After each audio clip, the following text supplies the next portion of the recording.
the classes from earlier today to have the experience.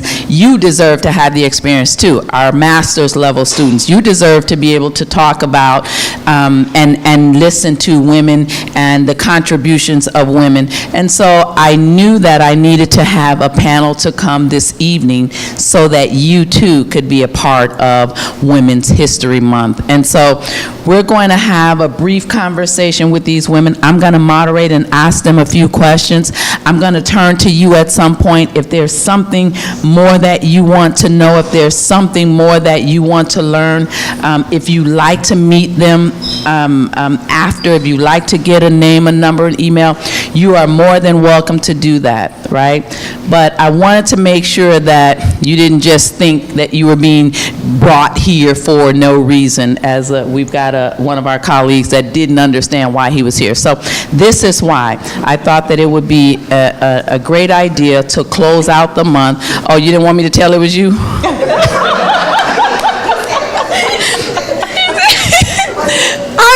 I'm joking. Okay, I'm being silly, but I just didn't want to let us close out Women's History Month without you being able to participate. Does that make sense to us? Is that okay? Good. All right, so we're ready to get started. And guess what?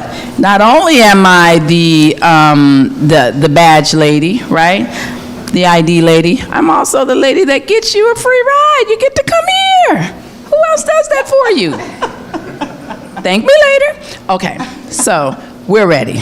Everybody understands why we're here. That was a little, so that'll be like what, a monologue before the open log, Anibal? We're already live. We're already live, oh God. All right, it's time for me to stop goofing off. So, now we get to greet our audience. So I'm going to open up by saying hello and welcome. Welcome. We thank you. We take this opportunity to thank you for thinking enough of Atlantis University that you would chime in and that you would find it important to tune into what we are talking about on this evening. I am Dr. Maya Bird-Stewart, Dean of Academics at Atlantis University. We have convened here with us not only a dynamic panel of women, but we have our students and some of our staff and some of our awesome faculty that are also here with us. We thought it would be fitting that we close out Women's History Month talking to women and listening to women that have a story, that have a background. Some women that are known as the first to accomplish something, whether it's in their families, whether it's in our societies, whether it's in our community. Women that make a contribution in more ways than we can count. And so with that being said, we'll open up with allowing these women to tell us a little bit about themselves, and then we'll jump in with some of my questions. Without further ado, someone has asked not to be the first, so I won't identify who that is, but so we'll start here on my end with Lakitha. Lakitha, tell us your name, give us a few minutes telling us a little something about yourself. All right, well, good afternoon, everyone. And first, let me say I am truly honored here to be here with all of you today. And of course, just, being a part of Women's, Month. This history is history. So let me tell you a little bit about myself. My name is Lakitha Urieto. I'm originally from Atlanta, Georgia. And a little bit about my background. I work with Bank of America. I am an academy manager, but my journey didn't just start there. I started with Bank of America 19 years ago and working on my 20th year as a teller. So you'll get to hear a little bit about my story and my journey as I kind of went through those chains of commands through Bank of America. A little bit about what I do in the academy.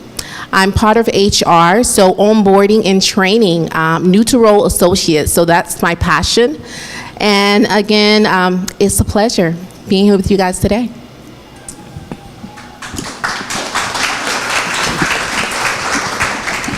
Good evening, ladies and gentlemen. I am Natasha Hampton, and I won, a little fun fact, I won Best Supporting Actress for playing Mama in The Raisin in the Sun.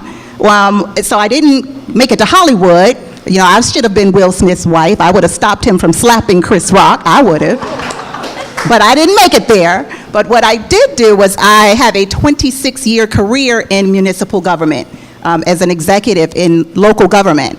I started as an administrative clerk 1, the lowest entry-level position, and I climbed my way through the ranks to the first person of color as Director of Human Resources in the city of Miramar. Thank you. From entry level to executive management to assistant city manager, acting city manager, to becoming the first person of color and the first woman selected city manager for the city of College Park, Maryland. And I have just had an enormous life in municipal government. I am a best-selling author, High Heel Leadership, The Art of Being a Woman in Power. I write about women in leadership and the need for us to ring our bell, to toot our horn. We don't do that enough as women. You're gonna hear that tonight. If not from these ladies, you're gonna hear it from me. I'm gonna toot my horn tonight. And also, too, I have a book that's coming out in the next couple of weeks, When the Heel Breaks. It talks about how we bear a lot as women. We take on the weight of the world, and we still keep rocking. So I hope that you learn a lot about women and a lot about the contributions that women make in this society, not just here at Atlantis University. By the way, I'm also a professor here at Atlantis University, and I'm really proud of that. I'm proud to be here this evening among so many great women. And so enjoy yourself tonight. I'm sure that you'll learn a lot. Thank you for having me.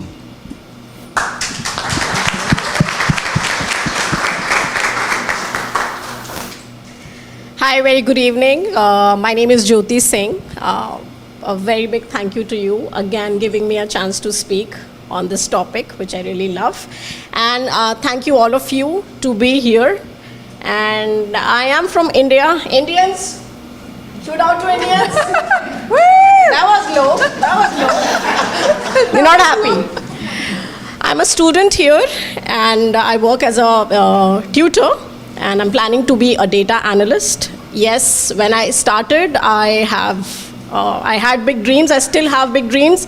All I would say is that I'm striving towards them, and so far I've learned is that we should focus only on the journey and not on the goal. Because eventually if we work towards them, we will be able to achieve them. And as a woman, as I said earlier also in the panel, women should support other women no matter what the case is. That's it. Absolutely.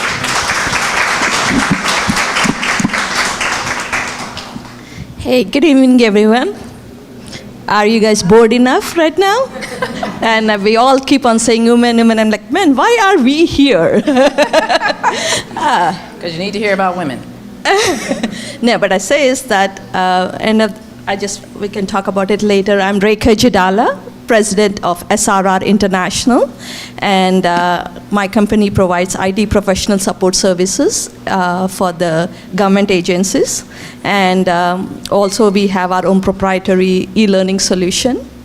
And again, one thing I want to say, whether it's for women or men, all of your young kids, you can achieve anything. There is, in today's world, especially in today's world, the only thing which is stopping us to achieve anything is us, but nothing else.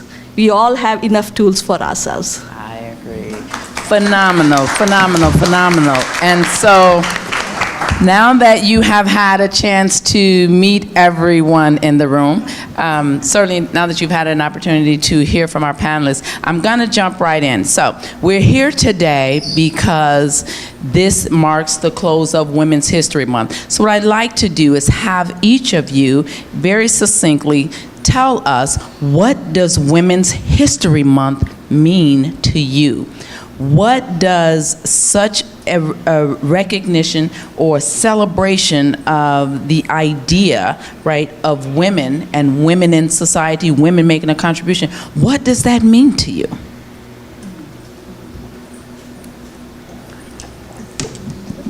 Well, I guess I'll start over here. So what Women's Month, what I feel like it believes to me. So I kind of gave you a snippet. I'm from Atlanta, Georgia, and if you know anything about Georgia, there's history there.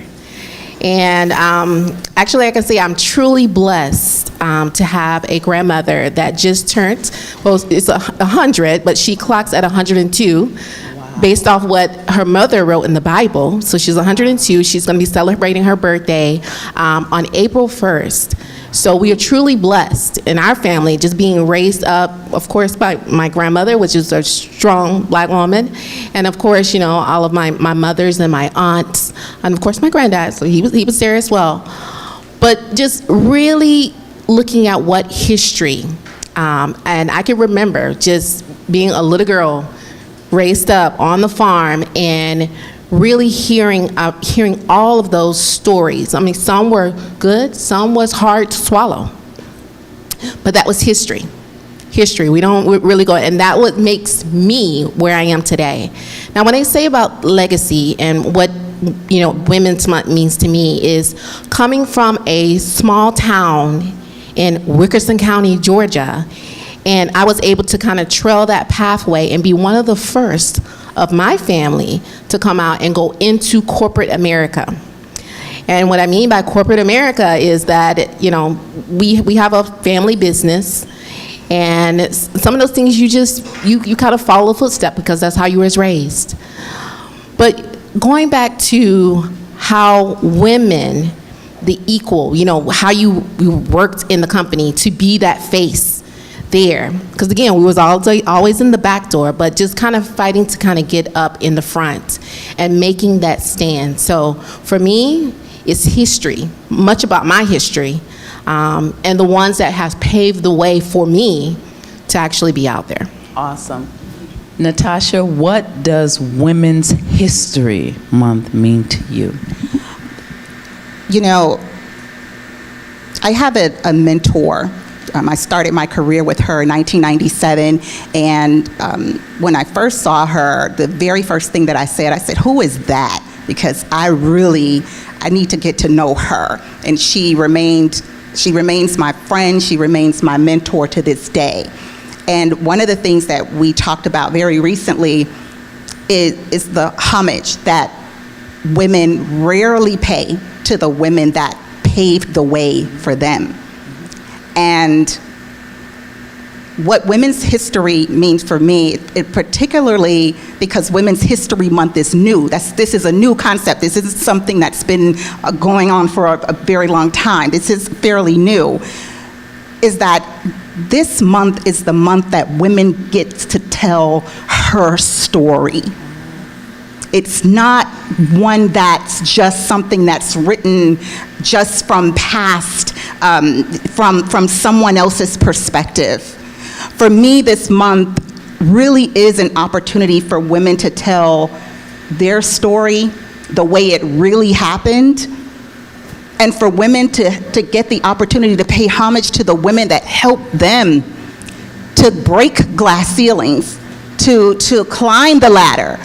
I would not have been able to accomplish the things that I have been able to accomplish without the women that came before me. And I live every day, all of the things that I accomplish them with that in my mind. Recognizing the women, my elders, the women that came before me, recognizing that none of this is possible without the sweat and the tears and the unequal pay and all of the things that the women before me have had to endure. So I get to tell their story during Women's History Month. That's what this month means to me, that I get to tell their story. Wow, wow. Thank you. I would say it's a very small period of time of celebrating women, because women should be celebrated every day. If we talk about, like, I am from a country wherein women, we still, if we are wives, stay with our in-laws. So we still want to pursue our career, we still want to do a lot of things at the same point in time. We are expected to do a lot more at the family level. Be a daughter, be a wife, be a sister, be an auntie. So what we strive to make sure, to make everyone happy and still work towards what we want is the thing that should be celebrated every single day, because we work every day to achieve it. We have the right intentions. It's just not we think about only about our career or about ourselves. We take, responsibility of the happiness of each one of us around to make sure that you're bringing and we're taking everyone along with us. That's what it is all about. Awesome. Rekha, what does Women's History Month mean to you? For me, again, to be specific, like history is my favorite subject. I always felt when you read history, right, we think history is a good way for us to refer back. What has happened? People have been born, people have been dead, and during that time, people have faced challenges, people have excelled things. So one of the things is the history is kind of telling you, you don't need to rediscover things. You need to build over it. And Women's History Month is that as she has said, the previous generation has paved a lot of path for us. We should not strive and talk about the previous problems. Those problems should have end, and we should come with solutions for the newer ones. And the next generation can come make our existing solutions much more better. Awesome. Awesome. Awesome, awesome, awesome, awesome, awesome, awesome. Just what I wanted to hear, your perspective. I actually wanted that, but so here's the next question. What have you accomplished that you are most proud of? What have you accomplished that has allowed you to make a contribution that you are most proud of? Wow, I would say I have a lot to be very thankful for. Now, looking across the room, I'm looking at a couple of faces, but what I can say is probably one of my moments, my newest recent accomplishment. I'm a mother of 4. My boys are here, but they're being on their best behavior, and I also have an adult, just like you, probably older as you. She's 26 years old right now, so mother of 4. But after 24 years, I said, you know what? I am going to go back to school and finish my degree. And my daughter said, you know what? I think that'd be great. She was going to school too. We both enrolled and went to college together. That was our thing. And we cheered each other on until the end of that journey, which I got the opportunity to actually do your commencement speech for Atlantis University. So that was a proud moment to speak in front of you guys in that panel. But I would definitely say that was one of my biggest moments, besides my kids and of course my family. But that was a huge moment for me to really cross that finish line after 24 years. People are like, what are you doing? What are you thinking? You're going back to school after that time? You've already been there. But like I said, I started as a teller, cashing checks long time ago. But between those ranks, I had a plethora of roles coming up. But that tells you that even then, I said, that's not enough. I want to go back, and I need to do this for me. And it also encouraged my daughter to go back and get her degree. So that would, for me, that was like one of my huge recent accomplishments. I have plenty more, but I'm going to keep it very short. But I thought that was just really simple and sweet. And of course, I had Atlantis University, of course. They were my support. I had a lot of things going on. At the time, we had a definite family. So, of course, that was a huge thing. And the fact that this school supported my busy work life, being a mom, being an assistant vice president. Like, my life is busy. I couldn't deal. People's like, how are you going to get it done? Like, if it took me being up at 2 a.m. to just get my work submitted, that was my commitment to make sure it was done. And not just submitted. Like, I wanted to put my all in and make sure it was submitted right.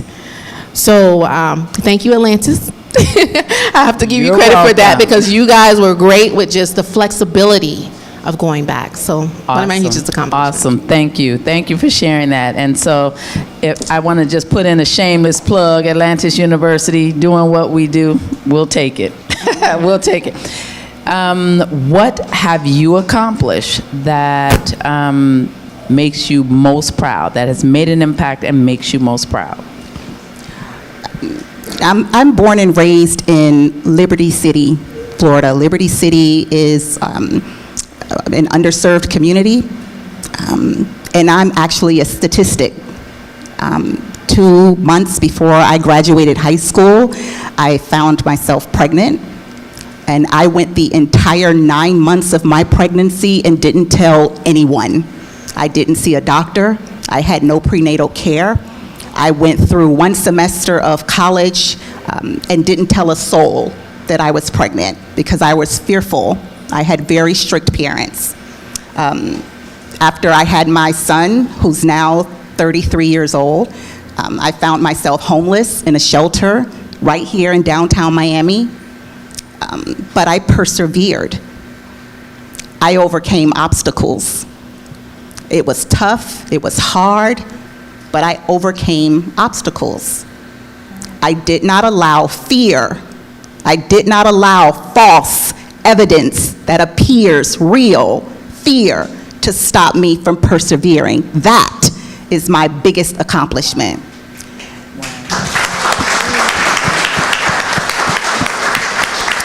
Because I didn't pass fear on to my children. I didn't pass that on to my children. I have 3 thriving children that broke the cycle.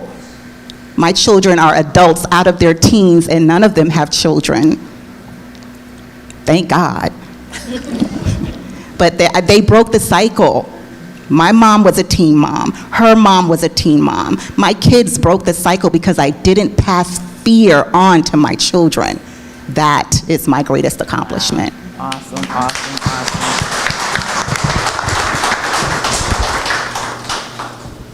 I'm really impressed. That takes a lot. About me, I would like to say that I brought revolution in my own family, doing night shifts, staying in hostels for education. This was not the thing which was allowed in my family. Because yes, I had my dad always, my elder sisters always, who could not do things because my mom was not well. So they actually took care of my mom. So I had the opportunity to do things which my sisters could not do, and they wanted to accomplish that dream through me. So they were supportive no matter if it was a success or was a failure. They said, if you want to do it, you have the urge to do it, you feel that you should do it, you should do it. So what I think is that no matter, and I would like to share it with you guys, especially women, world is going to judge you, whatever you do. Whether it is right or wrong, no one understands or care about your situation. But you focus and you do what you are supposed to do because you know your worth and you know who you are. So that is my biggest saying over here, that I had a family. I have 2 elder sisters, 1 elder brother who were always next to me. They are still next to me and they say, okay, you want to do it? Do it. But regardless of that, I think you should be able to support yourself and your thoughts so much that you don't think it's impossible. You know you have to do it, so you have to do it. But you need to have the right focus. So I brought the revolution. I'm the first one in my family who made it to US, doing masters, planning to do PhD, and planning to write a book too.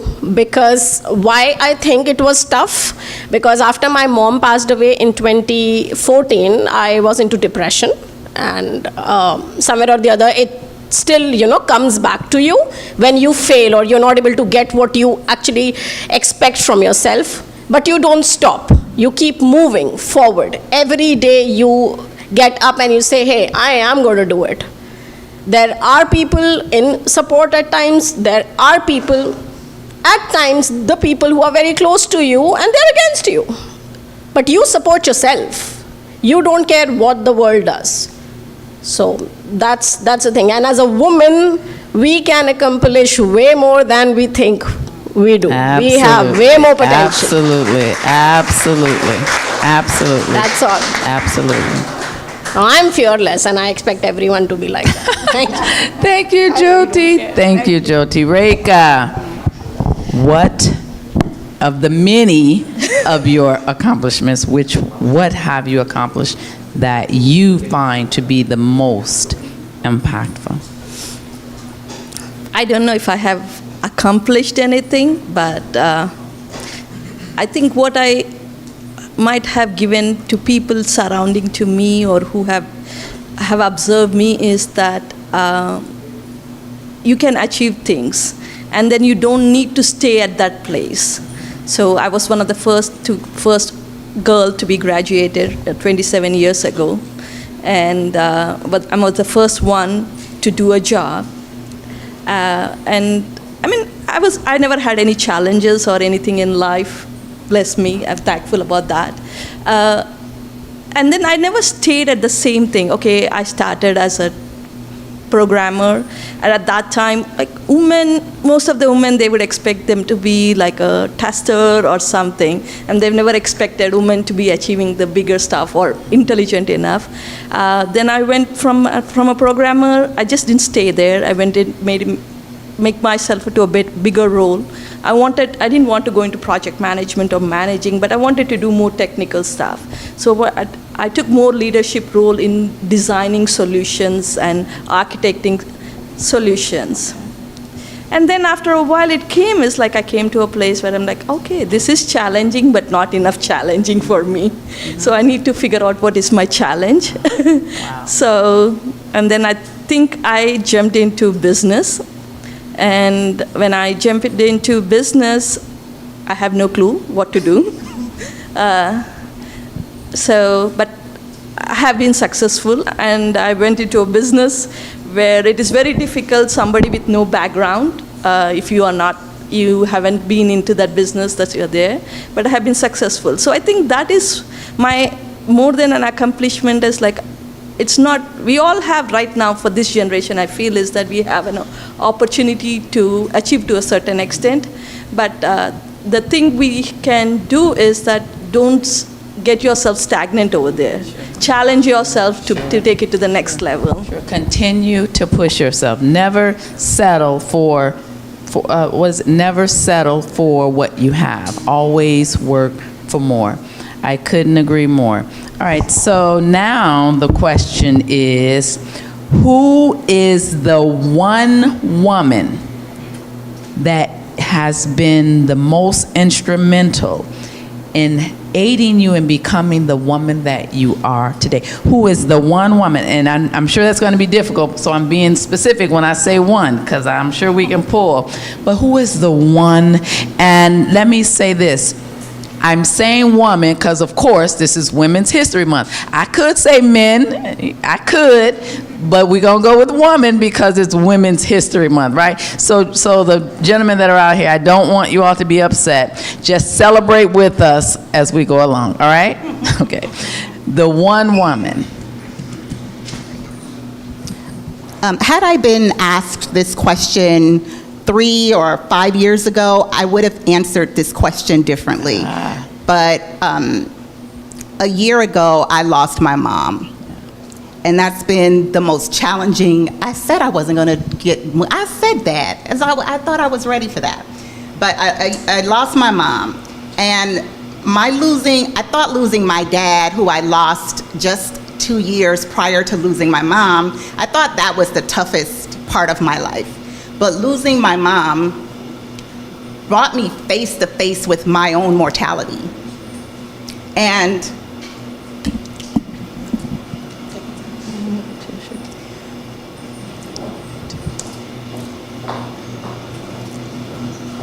my mom is the most selfless woman that I know, because what I found out was my mom was a housewife, and my mom and my dad raised 7 children.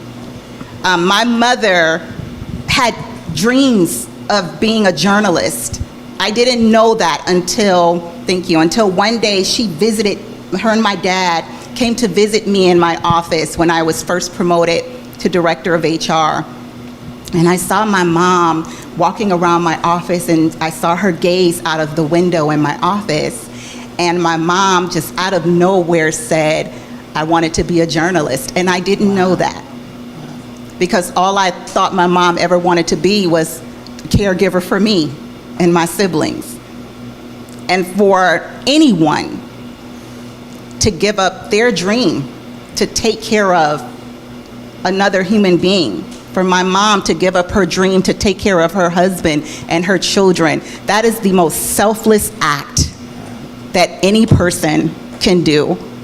And so it's my mother who is the most instrumental woman, the most influential woman to me. If I could be half, I thought that all that I had done up to that point was great, was everything. When I heard my mother say that, I felt small. And all I want to do from this moment forward, or from that day forward, all I wanted to do was to emulate the selflessness that my mother demonstrated. Wow. So she is that woman for me. Absolutely. Awesome.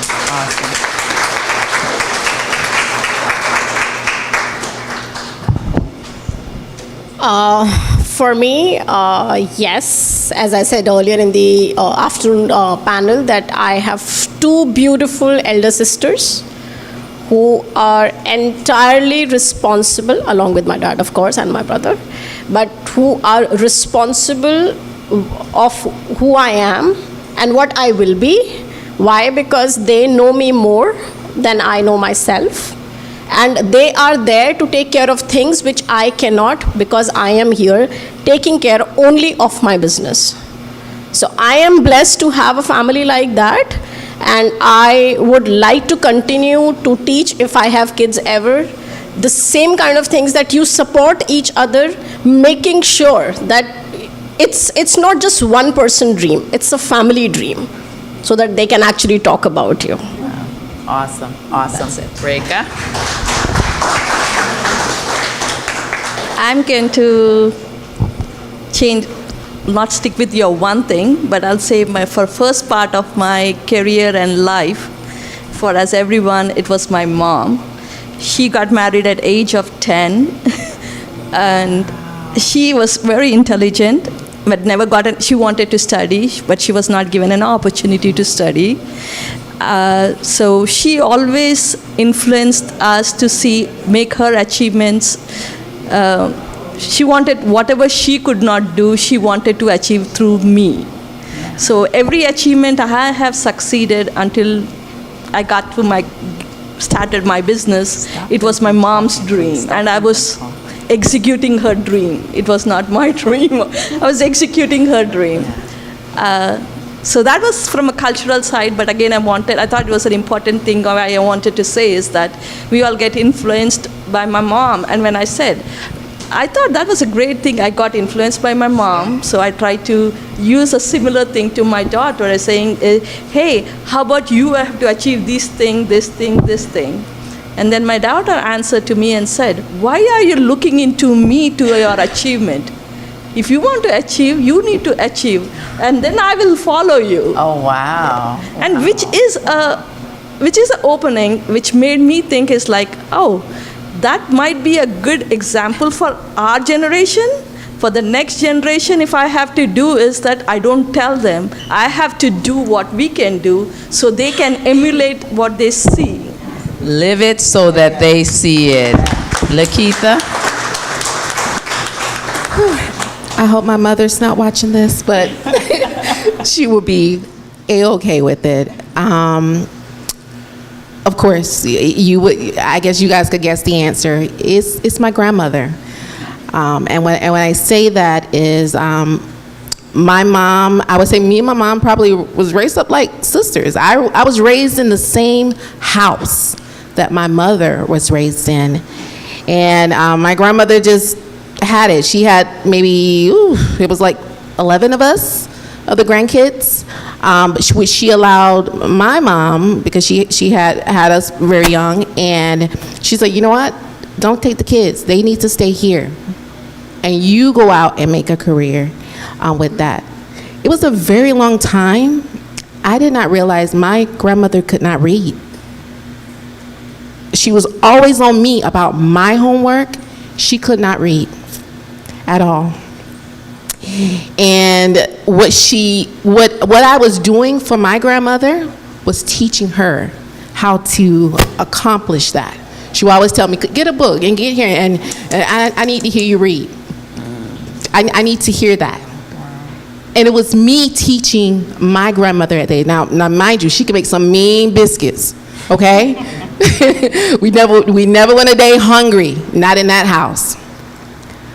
But the fact that I was able to get raised in that environment and have a childhood, we never knew what, I would say, people would say, oh, he was on the farm and everything. Not a day that we had poverty in there, because again, we were raised up on the farm. We ate everything from the land. The only time we ever went to the market, we were the market. We were the farmer's market. People came to us. That's what we were doing. But she inspired me so much.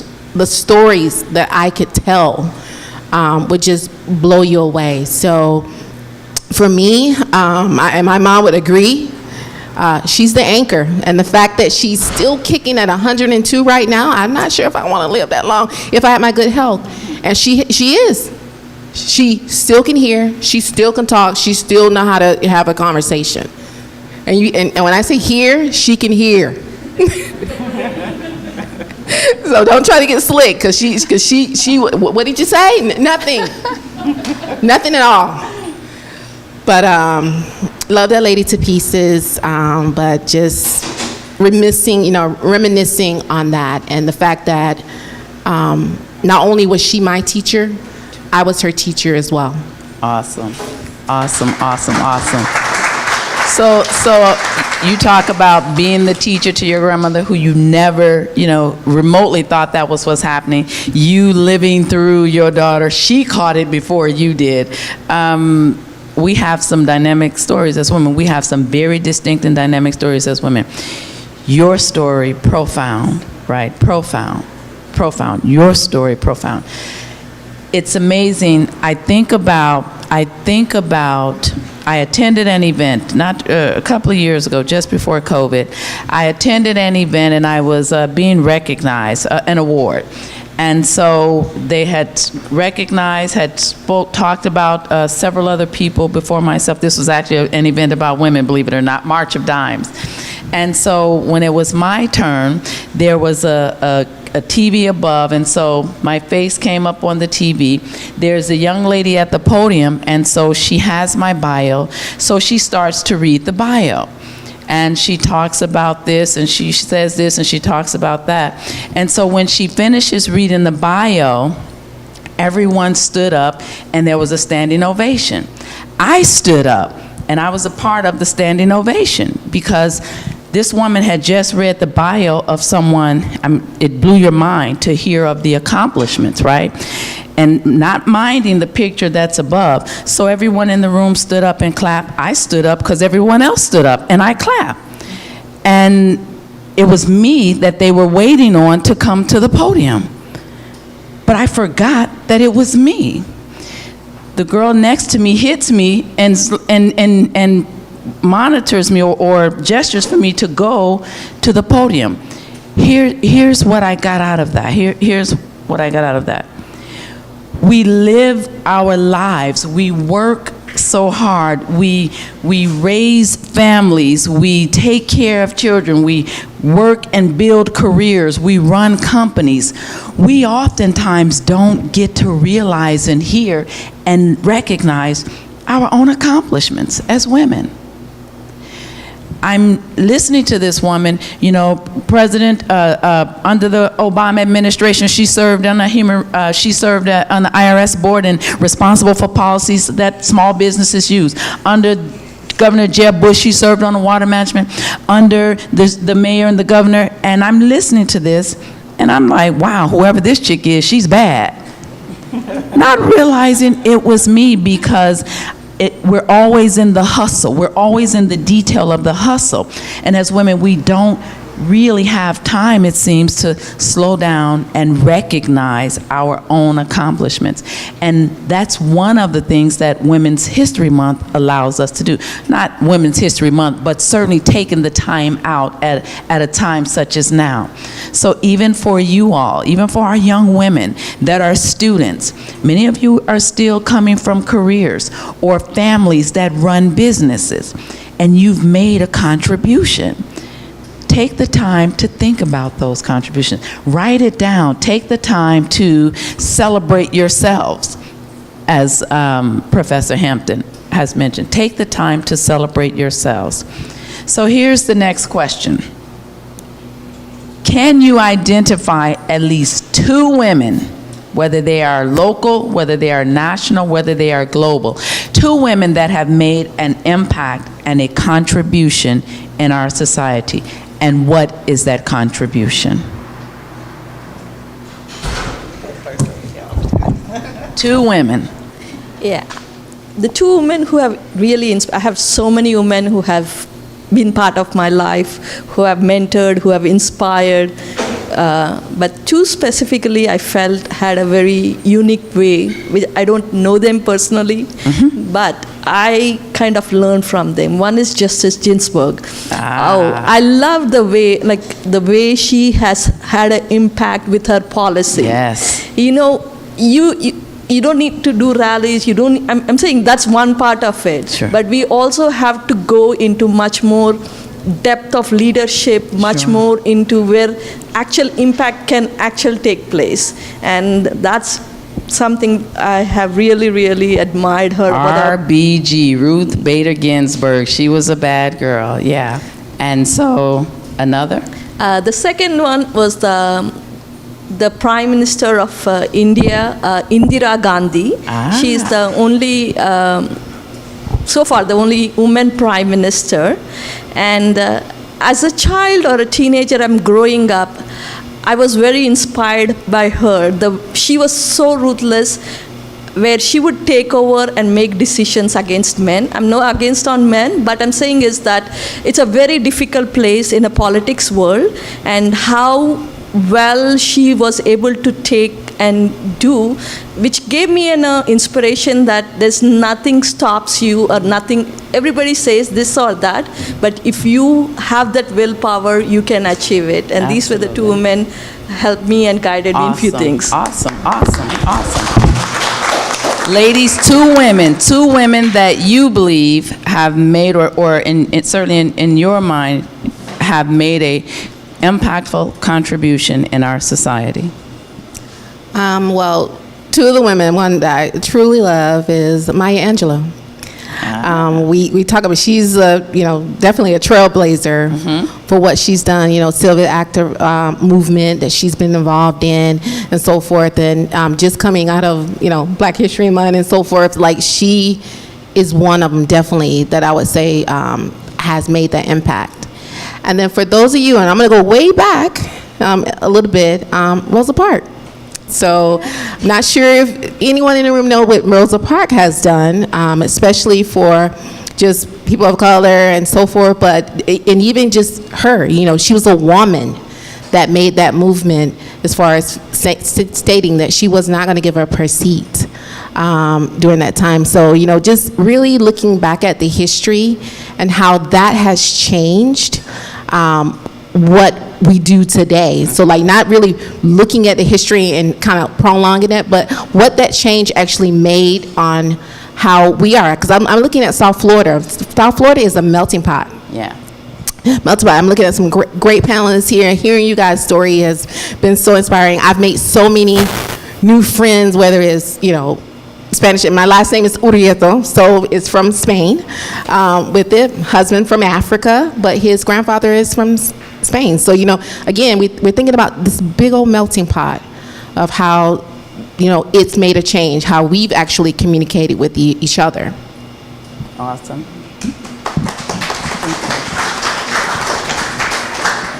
So the first woman for me is Anita Hill. And Anita Hill is an attorney, she's an educator, and she in 1991 testified before Congress after now Supreme Court Justice Clarence Thomas was nominated for the Supreme Court. She testified in a hearing during his nomination of sexual harassment, that she alleged he sexually harassed her. She is arguably the original #MeToo.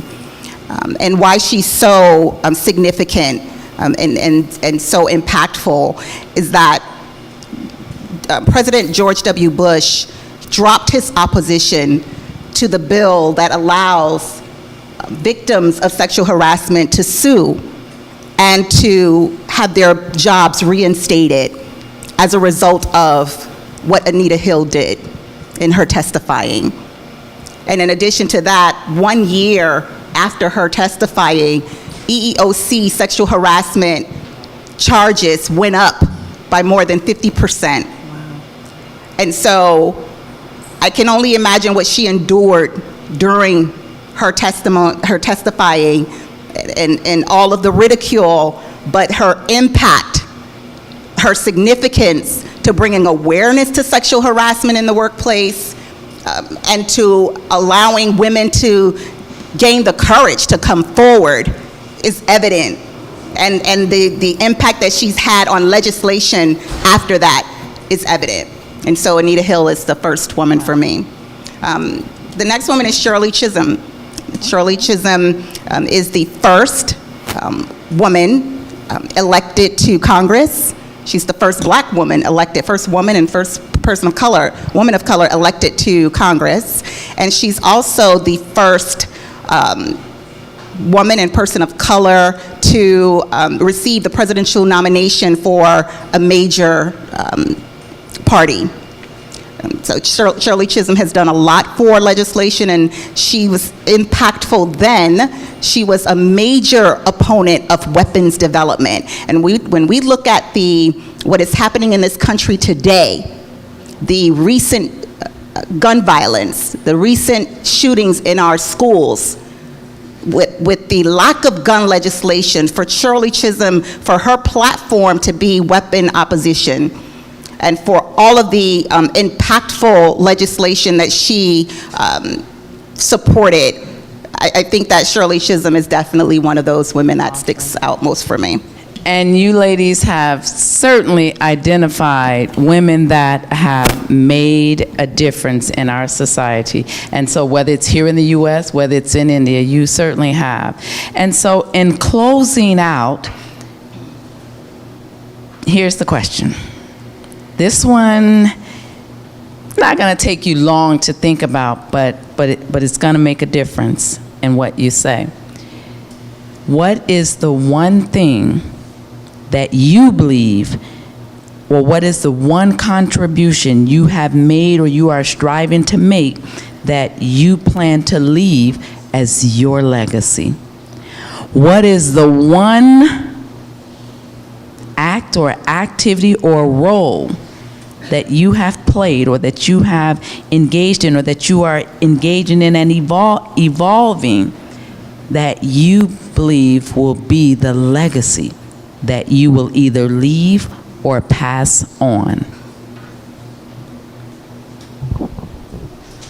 I think to the generation which is coming up, courage to take risk, even if you are the most vulnerable person, or rather you are in your most vulnerable situation, and have a right attitude is the thing that I would like to pass on, because that's the role that I've played, that's the quality that I think I have, and I want especially the females of my family to have that, and especially for education. Do not let them, anyone stop them from doing what they deserve and what they want.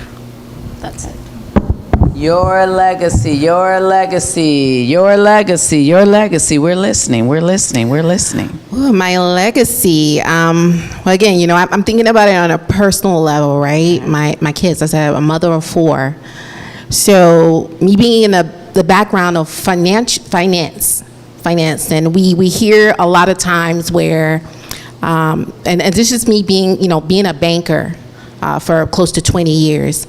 So one is just my personal brand, of course, is understanding that, that's what you build because that's what your kids are going to remember. But breaking that cycle when it comes to financial wealth, I think that's really important. I've spent that long in banking, really speaking with a lot of different people to where they don't really know how to work with their finances, and that's important, and that's from low income and on up. But just really kind of working with my family, understanding that, breaking that cycle with financial wealth, helping them go through that cycle, understanding how they can actually get to that next level.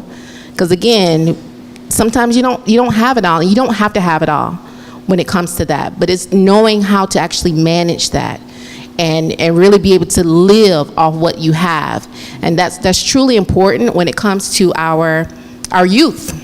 I actually teach financial literacy.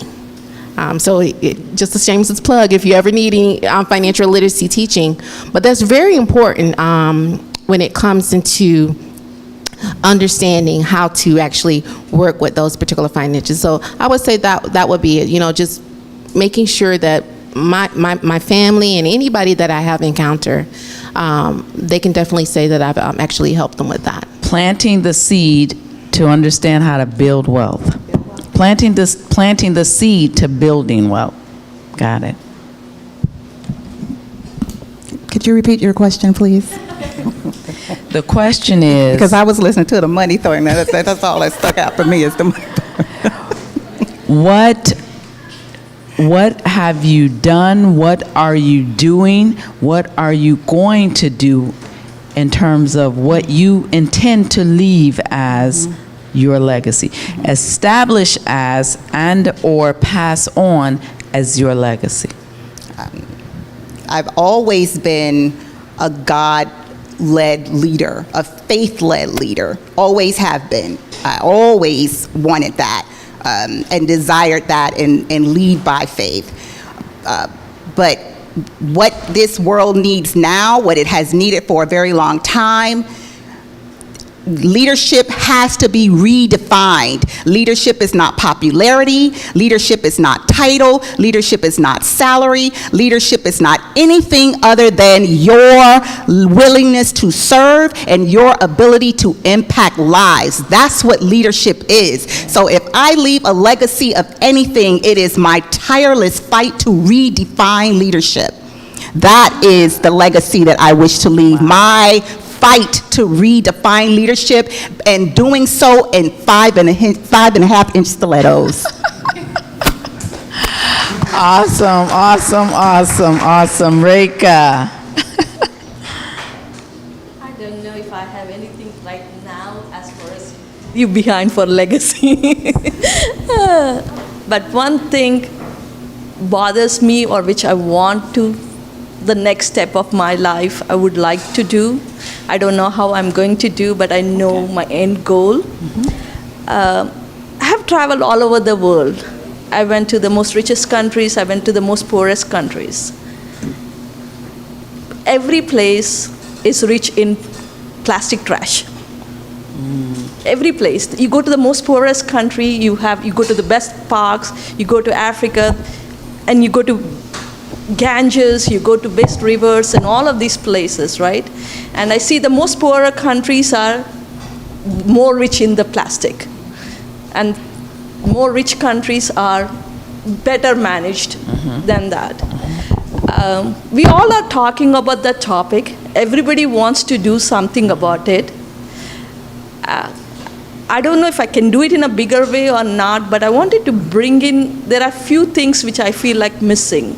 In order to succeed that thing, we have to bring quite a few factors. We have to bring policy, we have to bring education, we have to bring technology and the tools.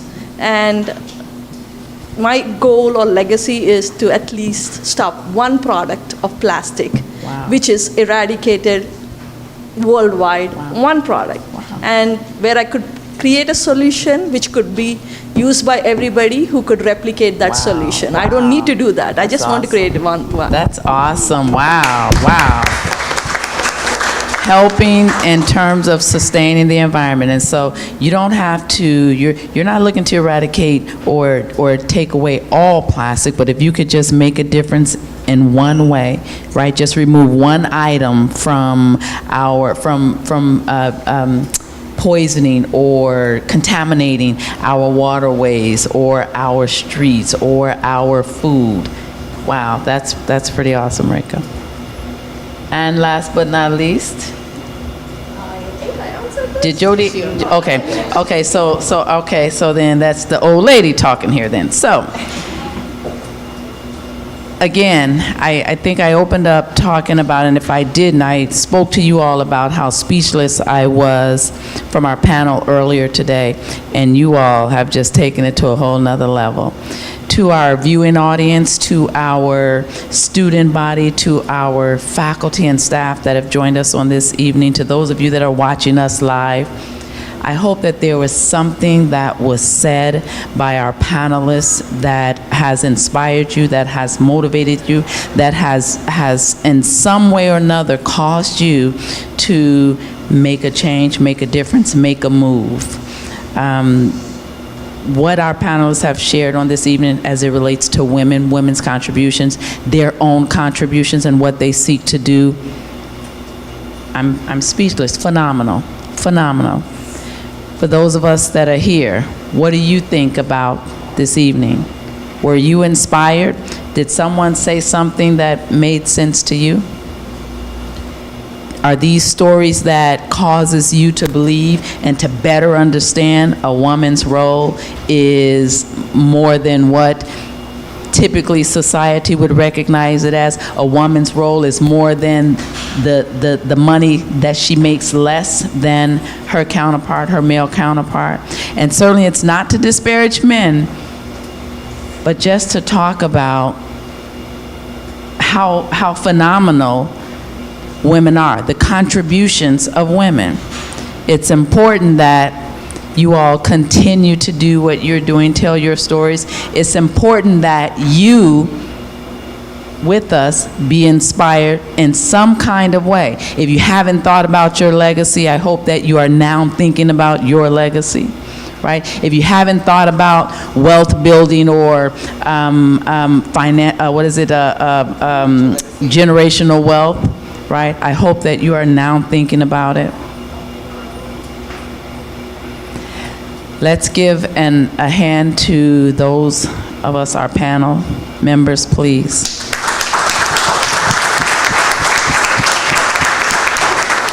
I'm speechless. So without further ado, I want to just, if you will, very quickly, what is it that you will say to close us out this evening? Quick word. Follow me on Instagram at High Heel Leadership. You can follow me on Instagram, Facebook, LinkedIn. I'm Natasha Hampton, or at High Heel Leadership. And continue to fight. Don't give up the fight. Whatever it is that you're passionate about, fight, because you are making a difference. You're making a difference for you, and you're making a difference for someone else. At High Heel Leadership.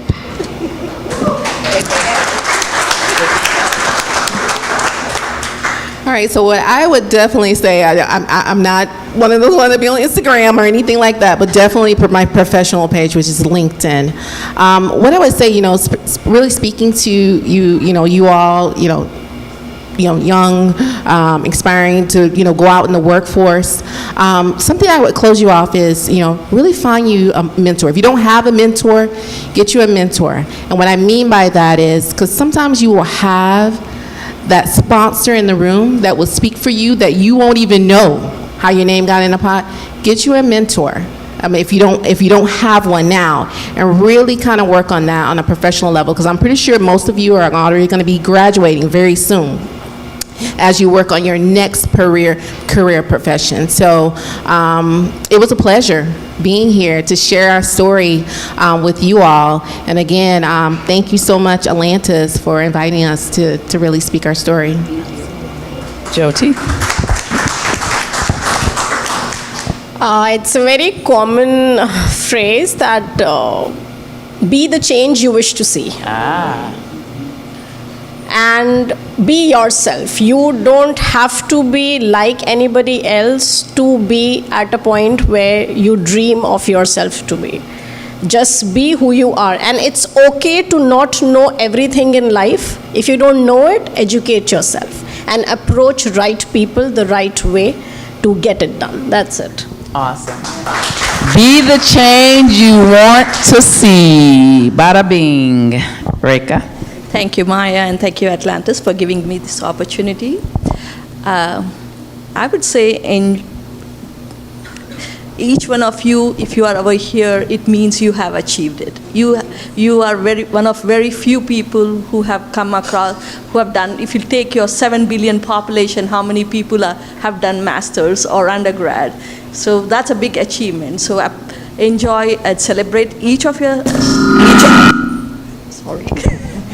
enjoy each of your achievements. And again, I think as far as the career side of it, or if you want to achieve anything, mentorship is an important thing. And always join some organizations, because that's where you will, whichever field you want to go and join those organizations, because that's where you can get more information and networking. Again, thank you all for being here this evening. Thank you all that are live with us for tuning in. I am Dr. Maya Bird Stewart. This is Atlantis University, and thank you once again for thinking enough of us that you would share with us on this evening. Women's History Month. Celebrate. You've got one more day.